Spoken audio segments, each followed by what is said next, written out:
que, escuche bien, 1.952 adolescentes asistieron durante estos 2 primeros meses del año a controles de salud por estar embarazadas. 223 adolescentes más que el año anterior en el mismo periodo. Las altas estadísticas evidencian que definitivamente hacen falta políticas de prevención cuando el tema de las embarazadas es recurrente año tras año. Justamente vamos a conversar, como bien comentaba Fernando, con el doctor Daniel Pichel, miembro directivo de APLAFA, que participó incluso en la redacción de este proyecto de ley 61, que quedó estancado año tras año, pasa lo mismo, y este tema genera definitivamente muchas reacciones. ¿Quién debe impartir la educación sexual y reproductiva? ¿Los padres o los profesores? Ahí quedó centrada la discusión anteriormente. Bienvenido a Next Noticias, doctor. Muy buenos días.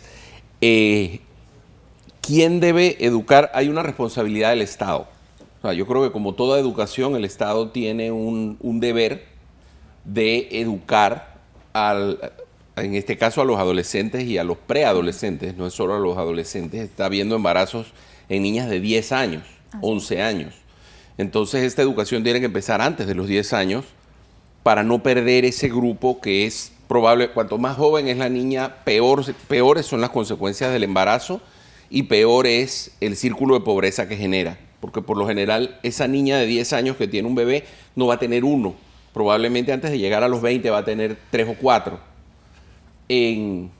Para dar una idea, en el censo del 2010 había, si no mal recuerdo, algo así como 9 niñas de 19 años con 9 hijos en el país. Entonces es catastrófico lo que tenemos en el perfil. Y el problema está en eso, que hay que educar desde la preadolescencia. El Estado tiene una responsabilidad, los padres tienen una responsabilidad, eso no se puede negar. Yo creo que la educación en valores todavía nadie la puede dar mejor que los padres. El problema que tenemos en Panamá es que tenemos una familia donde la figura de la familia nuclear que funciona, donde se conversa, inclusive en familias nucleares que funcionan, el tema sexual es un tema muy difícil de tocar por múltiples tabús y por una serie de miedos y dudas que hay. Entonces los padres tienen su función, pero el Estado no puede dejar a un lado la función real que tiene de educar, sobre todo cuando estamos hablando de un tema que repercute directamente en salud pública. Precisamente ese mismo punto iba, porque las voces más críticas, la Alianza por la Salud y por la familia, decía que es que esta propuesta iba a incitar a los jóvenes a tener relaciones siempre y cuando pues no salieran embarazadas, y que por qué no se le consultaba al padre si esto no atentaba con la moral de la familia. Ok. Yo voy a poner un ejemplo de algo que pasó en una de estas miles de discusiones que hemos tenido a nivel desde redes sociales y de grupos. En una de estas discusiones, una de estas personas que enarbolan esta bandera, porque han casado la palabra familia al hecho de defender su postura en el tema. Entonces, según ellos defienden la familia por esto. Una de estas personas decía que iba a pasar eso, que esta ley iba a incitar a los muchachos para que tuvieran relaciones sexuales. Y en la discusión, mi hija, que en aquel momento tenía 18 años o 17, le dijo a la señora esta, que puede ser su abuela, pero le dijo: señora, yo creo que con los números que hay es evidente que ya están teniendo relaciones sexuales. Claro. O sea, esto no es que los va a incitar, que los va a incitar más. O sea, en lugar de 30% vamos a llegar a 32%. Actualmente nos enseña, y evidentemente los números son un desastre. Hay que, por lo menos, debería darse la oportunidad para enseñarse, cosa que es muy importante porque quienes están sufriéndolo son principalmente las escuelas oficiales, donde para introducir un tema de esto requiere una autorización por medio de un proceso legal. Muchas escuelas privadas van a dar esta información como parte de la clase de ciencias, quieran o no quieran los papás. Nadie le pregunta en una escuela privada a los papás si se va a hablar de reproducción y se va a hablar de anticonceptivos y se va a hablar de métodos de planificación familiar. Simplemente está incluido. Pero en la escuela oficial es mucho más complicado. La escuela oficial requiere de una serie de pasos legales. Porque ellos decían que en efecto sí lo estaban impartiendo, tal vez no en una cátedra específica, pero dentro de algunas otras materias. Sí, pero no el tema de la ley, que tanto se discutió, lo que trató fue de poner en un solo cuerpo legislativo todo lo que existe suelto por múltiples leyes. Sí se podría decir que ya existe la orden de dar esta educación, pero no se está dando. Y si se está dando mal y los números son los que soportan esa opinión. Eso no es un tema de que alguien dice, no, es un hecho que tenemos un gran problema. Y es un problema que tenemos en todo el país, que tenemos a todos los niveles y que tiene que tratar de buscársele solución, porque es una manera de generar enfermedad, de generar pobreza, de generar delincuencia, de generar todas las cosas, inseguridad.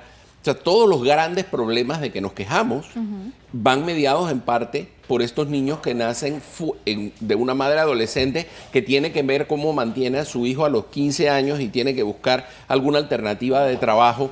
Eso es una gran cadena que se va formando y que al final termina perjudicando al niño, a la madre y a la sociedad. Ahora, me llama la atención que también nos centramos mucho en ese punto de se da o no se da la educación sexual, quién la da, los padres o las madres. Y analizando un poco las estadísticas encontramos que las 3 provincias en donde más se dan estos casos son Panamá, Veraguas e incluyo a Chiriquí por el área comarcal, por el área de la comarca Nové Buglé. Sin embargo, siguen siendo la alta incidencia en San Miguelito, en donde los jóvenes tienen más acceso a computadores, todos tienen teléfono, el internet está a la orden del día. ¿No es cuestión también de que tienen demasiada información?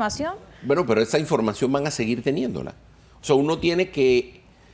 Temas como la educación tienen que evolucionar entendiendo de que el mundo evoluciona. Entonces, la información que tienen en el internet y que el contenido sexual que antes era mucho más complicado. Hace 30 años que un adolescente tuviera acceso a temas de contenido sexual era mucho más difícil que hoy, que simplemente tienen que apretar 2 botones en su teléfono que traen en el bolsillo. Y tratar de ignorar eso es totalmente absurdo. Y tratar de generar una agenda diciendo que simple y sencillamente hay que enseñar a los muchachos que no entren en la página donde salen de contenidos sexuales, es como, a ver, es ir en contra de cómo funciona la sociedad hoy en día, nos guste o no. El tema aquí es que la agenda contra la educación sexual, que yo le llamo a toda esa agenda, a todo ese movimiento le llamo frenasexo, porque es una agenda que incluye muchas otras cosas.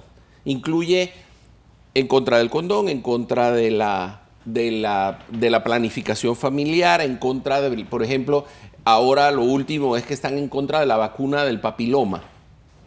¿Por qué? Porque la vacuna del papiloma da una sensación de que hay manera de tener relaciones sexuales de una forma más segura. Entonces, para ellos, el argumento tiene que ser que hay que satanizar las relaciones sexuales ante el adolescente para que tenga miedo de tenerlas. Señores, eso pasaba en 1700. En el siglo pasado, después de la revolución sexual de los años 60, eso se acabó. Después de Woodstock, eso se acabó. Ahí comenzó la apertura a los temas sexuales. Se introdujo la píldora anticonceptiva. La mujer comenzó a decidir cuándo tenía hijos y cuándo no tenía hijos. Eso le abrió a las mujeres el mundo laboral. O sea, hubo un montón de cosas que ocurrieron que no van a poder echarlas para atrás. Entonces, tratar de ignorarlo es absurdo. Y tratar de proyectar eso a políticas de educación es ridículo en pleno siglo XXI. O sea, estamos lidiando con el siglo XXI, estamos lidiando con una adolescencia completamente abierta y completamente llena de información buena y mala. Entonces, lo que tenemos es que enseñarle a esos adolescentes cuáles son los valores que ellos tienen que mantener, cuáles son las prioridades, y tenemos que aceptar que ellos se van a mover en el mundo que tienen cuanto más fuertes sean esos valores. Y esos valores también los puede enseñar la escuela. Si la familia no está, tiene que estar la escuela. Ahora, doctor Pichel, van 3 intentos de querer normar esta ley de educación sexual y reproductiva y nunca ha pasado la ley. ¿Cuál es su vaticinio? ¿Cuándo se va a dar esto? Se busca ahora retomar la discusión, pero quedó estancada en primer debate.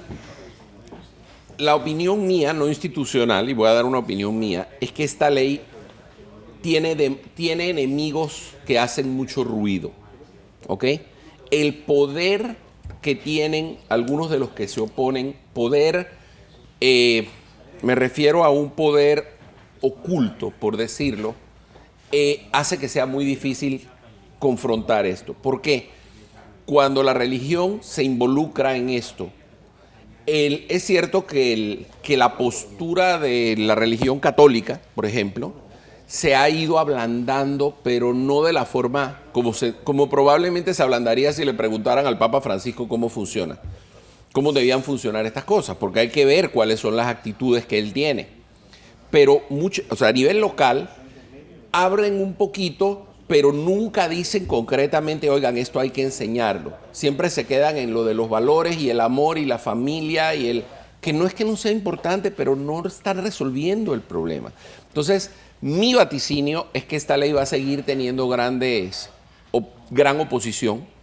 No va a ser fácil pasarla y el riesgo que se corre a veces es que cuando se tienen este tipo de discusiones, cada vez se le va cortando un poquito más y al final lo que nos termina quedando es un esbozo de lo que buscaba y no se logra el objetivo final. Yo creo que la estrategia básica aquí tiene que ser implementar las leyes que ya existen, tratar de agruparlo en una ley, estamos de acuerdo, y creo que lo que es saludable es sentarse a discutirlo. Claro. O sea, que se dé la discusión legislativa. Yo no sé cuál va a ser el resultado final, porque sí hay mucha gente que se va a seguir oponiendo por oponerse,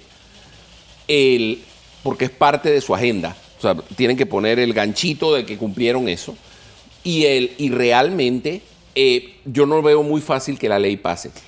Hay que discutirlo, pero yo no estoy muy convencido que al final se va a obtener una ley con todo lo que se quiere que tenga. Doctor, producción me está pidiendo tiempo, pero ya para finalizar, bueno, siempre se habla de la menor embarazada, pero ¿qué pasa con ese adulto que es el que embaraza a la menor?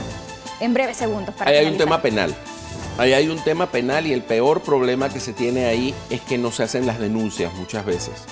Entonces, se detecta la embarazada en el servicio de salud, se sabe que hubo un adulto de por medio, pero si esa adolescente no tiene el refuerzo y el empoderamiento para denunciar al que la embarazó y decir que es producto de una violación o que es producto de estupro o que es producto de algo que es una ley. Padrastro muchas veces. Claro, que es un tema que tiene que llevarse a la ley y ser castigado penalmente. Mientras eso no se dé, no tenemos muchas opciones de que se logre. Desafortunadamente, son dos cosas que corren paralelas y que tiene que resolverse una y seguir resolviendo la otra. Doctor Daniel Pichel, gracias por estar haciendo este importante análisis esta mañana en Next Noticias. El problema de las adolescentes embarazadas, pues que cada año las estadísticas van en ascenso.